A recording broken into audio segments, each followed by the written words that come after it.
Hi, I am Dr. Meier from Third Coast Foot and Ankle, and I'm here to discuss with you the fifth and final step in getting rid of your heel pain. Now, as previously discussed, and if you haven't seen the previous videos, I would start at the beginning and end on this video. But to review or recap what we have already discussed, we talked about the actual pathology or what heel pain actually is. And the most common cause of heel pain is plantar fasciitis, which is an injury to a ligament on the bottom of the foot. We discussed appropriate stretching and targeting of the appropriate muscles to allow for best healing. We also discussed the appropriate support or addressing the mechanics behind plantar fasciitis. And in our last video, we also discussed controlling and managing the inflammation and controlling the pain that is involved when we have this injury. Now today I am going to move further along this discussion and talk about how we avoid this problem from becoming a chronic injury or having chronic pain at this site. Now the best news I have for you is that 95% of people with plantar fasciitis, 95%, doing all of the things that we have previously discussed get better. And so sometimes we need further assistance, sometimes you still need to see a doctor, but 95% of people with plantar fasciitis get better. And that means that they are pain-free. And we can do this in a relatively quick time if we stay consistent with the treatment plan. There is unfortunately about 5% of people who don't get better with these traditional treatments. And these are the people that we label as chronic. In general, we define chronic as something between 3 to 6 months that has been consistently there and has not improved, or has returned, who has looked like it improved but then quickly returned or gotten worse in its new coming. And so when we're dealing with chronic plantar fasciitis, we have to deal with more advanced treatments because everything has essentially been taken to the next level. This may mean that the home stretching programs are not enough, and we may need to recruit physical therapy to get into deeper mechanics to other body parts that may also be contributing to that muscular imbalance down the chain, right? We might have something in the hips that need to be addressed in addition to the lower leg. It may be that we need to be more aggressive in the mechanics of our foot, meaning that we have to pursue using something like an orthotic and a very healthy shoe to manipulate our mechanics in order to see that improvement long term.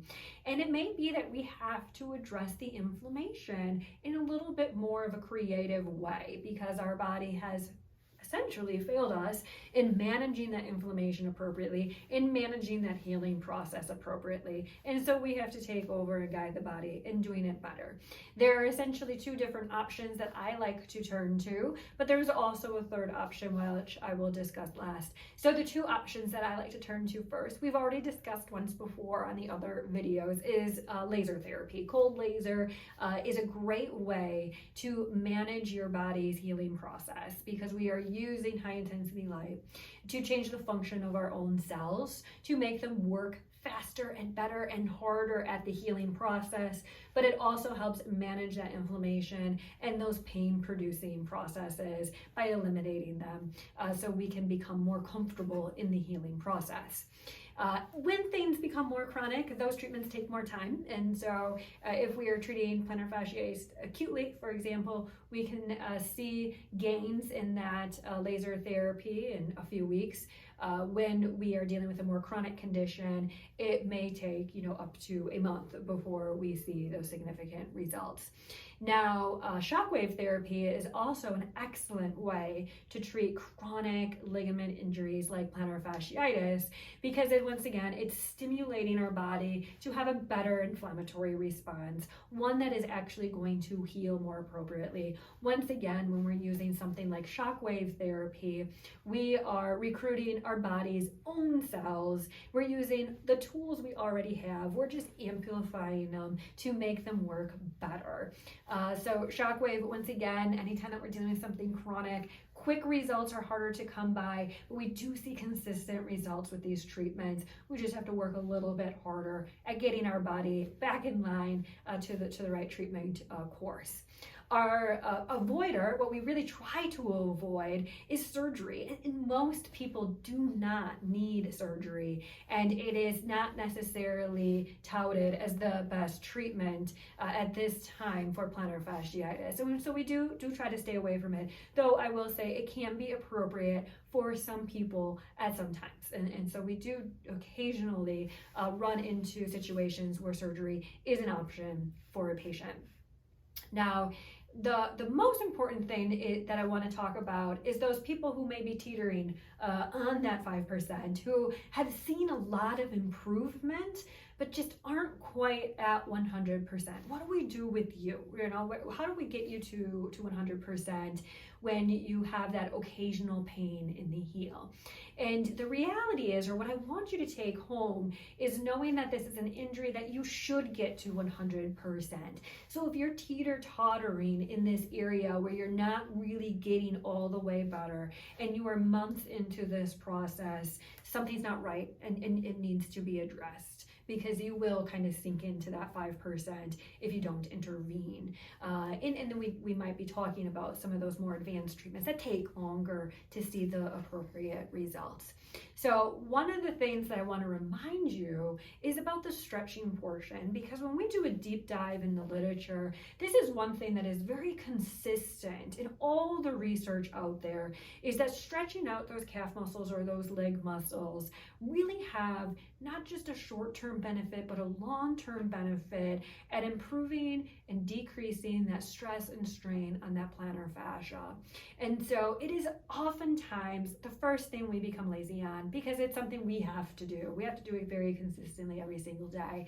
And so I'm going to remind you to revisit that, because this is usually about that time where we just feel like it's not doing anything, or we're not seeing enough results with it that we want to give up on it. And I just can't let you do that. We just have to keep addressing those mechanical things that are really contributing to that extra strain and stress. Now, if you have been very consistent with that stretching and you've been doing a really good job at wearing the shoes, then maybe we need to revisit the orthotics. Maybe we need to revisit the orthotics you may already have. Maybe they are no longer appropriate. Maybe something was missed. And sometimes just going back to the drawing board, redoing some of those biomechanical assessments and gait analysis, and really understanding what is happening can give us some new insight into what's happening. Sometimes an MRI is important here too. There are some things that can be misdiagnosed as plantar fasciitis that are very tricky to pick up on. There are some weird nerve things. There are other issues, like a stress fracture can be easily overlooked. If you don't have those classic symptoms anymore, and you've kind of morphed into having a different presentation than what we typically see, sometimes starting from scratch and redoing the ultrasounds, taking measurements of that plantar fascia, retaking x-rays is an important step to just kind of admit that maybe we just need to start at square one, reestablish the diagnosis, and if we still land at plantar fasciitis, then moving on to those advanced treatments, it's time to do it if we're stalling out on our healing.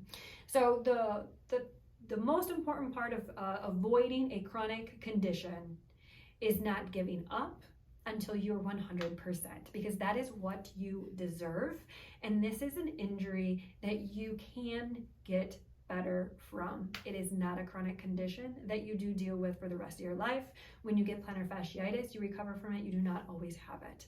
So if you are at that point and you need help, please call us at Third Coast Foot and Ankle. We are more than happy to walk through every single step with you again and again and again until you are better. If you are very close to being better, but maybe just need that one extra step or that one extra oomph, or maybe just a little bit more guidance to taking those right steps, we are here for you too. So I look forward to seeing you. If you need us, if you are feeling pain-free after these 5 steps, I am so happy you avoided us. Otherwise, we're happy to see you at any time.